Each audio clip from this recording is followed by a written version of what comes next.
বাজলো পুজোর ঘণ্টা।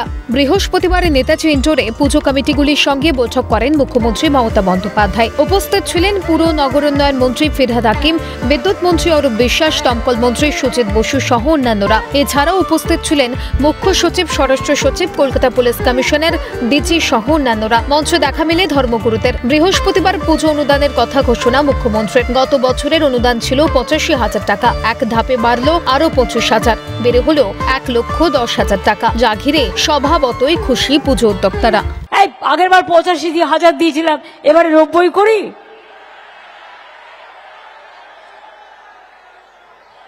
আচ্ছা দেখি কারা কি চায়। ৯০, ৯৫, ১, ওকে ১,১০,০০০।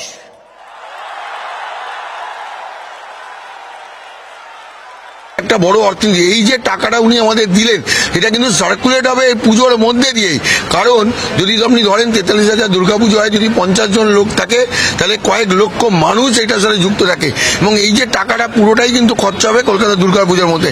এটা একটা বাংলার অর্থনীতিকে আরো বেশি উজ্জীবিত করবে। এর মতন ছোট ছোট পুজো কমিটির ক্ষেত্রে এটি বিরাট একটি অনুদান। আমাদের মমতা বন্দ্যোপাধ্যায় ২০১১ সালের পর থেকে যেভাবে পুজো কমিটির পাশে আছেন, শুধু সরকারি অনুদান মুখ্যমন্ত্রীর নয়, বিভিন্ন দপ্তর থেকে আমরা সরকারি অনুদান পাই। আমরা অনেক অনেক ধন্যবাদ আমাদের মাননীয় মুখ্যমন্ত্রীকে। উনি আছেন বলেই আমরা আজকে এই দুর্গাপুজো এই জায়গায় গিয়ে করতে পেরেছি। ঠাকুরকে বড় উঁচু হতে হবে, ১৪ ফুটের ঠাকুর হতেই হবে, না হলে পাড়ার লোক অ্যাকসেপ্ট করে না। সেই হিসেবে দেখতে গেলে ঠিকই আছে, খুব খুশি। ১,১০,০০০ একটু বেশি হয়ে গেল, যে পুরো একদম অষ্টমীর ভোগ রেডি। অনুদানের পাশাপাশি প্রশাসনিক ব্যবস্থায় জোর দেওয়ার কথাও বলেছেন মুখ্যমন্ত্রী। মহালয়ার পর থেকেই রাস্তায় ভিড় বাড়ে মানুষের। পুলিশকে সতর্ক থাকার নির্দেশ দিয়ে মুখ্যমন্ত্রী বলেন, এমন কোনো থিম করবেন না যাতে পদপিষ্ট হওয়ার সম্ভাবনা তৈরি হয়। ভিড় টানতে গিয়ে যেন মানুষের জীবন না যায়। ২১ তারিখে হচ্ছে মহালয়, আর আমি তো মহালয়ের আগে থেকে পুজো উদ্বোধন করতে শুরু করি। সুতরাং রাস্তায় কিন্তু মানুষ নামতে শুরু করে। কাজে পুলিশের কাজটা আগে চতুর্থীর দিন থেকে নামতো, কিন্তু এখন পুলিশকে আগে থেকেই নামতে হয়। দেখে নিন কোন ক্লাব কি পুজো করছে, কি থিম করছে। অনেক সময় কেউ এমন করে ফেলে যে স্ট্যাম্পিড হওয়ার সম্ভাবনা হয়ে যায়। ভিড় টানবেন, ঠিক আছে, ভিড় টানতে গিয়ে মানুষের জীবন দিয়ে নয়। বৈঠকে ছিলেন সিইএসসি, দমকল বিভাগ, পুলিশ প্রশাসন, পরিবহন ও স্বাস্থ্য দপ্তরের মতো পরিষেবা প্রদানকারী সংস্থার প্রতিনিধিরা।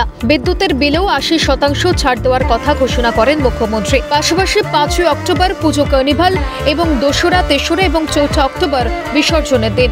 নির্দেশ মুখ্যমন্ত্রীর।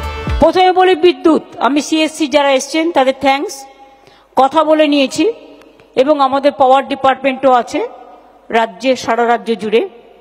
আগেরবার ওরা ৭৫% কনসেশন দিয়েছিল, এবার ওটা ৮০% করে দেবে। ফায়ার লাইসেন্স সহ সমস্ত সরকারি ফি মকুব করে দেওয়া হলো। পুজো কার্নিভাল সকলের আকর্ষণ, এটা আমরা 5 অক্টোবর করব, অর্থাৎ 3 দিন আপনারা পাবেন বিসর্জনের দিন। শুধু আমি ওটা বলবো, যেটা হচ্ছে আপনাদের বিসর্জনের দিনটা 2, 3, 4 থাকবে, যার যেদিন ইচ্ছে। কারণ লক্ষ্মী পুজোর আগের দিন আমরা একটা দিনই পাবো, সেটা হচ্ছে 5 অক্টোবর। ওই দিনটা পুজো কার্নিভেল থাকবে। ২৬ বিধানসভা নির্বাচনের আগে মাস্টার স্ট্রোক মমতা বন্দ্যোপাধ্যায়ের। দুর্গাপুজোর ক্লাবগুলিকে ১,১০,০০০ টাকা দেবে রাজ্য সরকার। প্রায় ২৫,০০০ টাকা বৃদ্ধি করল রাজ্য সরকার। একই সঙ্গে বিদ্যুতের ক্ষেত্রে ৮০% ছাড়, এবং ফায়ার এবং যে কলকাতা কর্পোরেশন পুর নিগমের যে অনুমতিগুলো লাগে, সেই টাকাও কিন্তু মুকুব করল রাজ্য সরকার। রাজনৈতিক বিশ্লেষকরা বলছেন যে ২০২৬ বিধানসভা নির্বাচনের আগে একেবারে মাস্টার স্ট্রোক দিলেন রাজ্যের মুখ্যমন্ত্রী মমতা বন্দ্যোপাধ্যায়। অপূর্ব দেবনাথ, জ্যাকি সিং এর সঙ্গে বিপ্লব চক্রবর্তী, রাজা সাহা, ক্যালকাটা নিউজ, কলকাতা।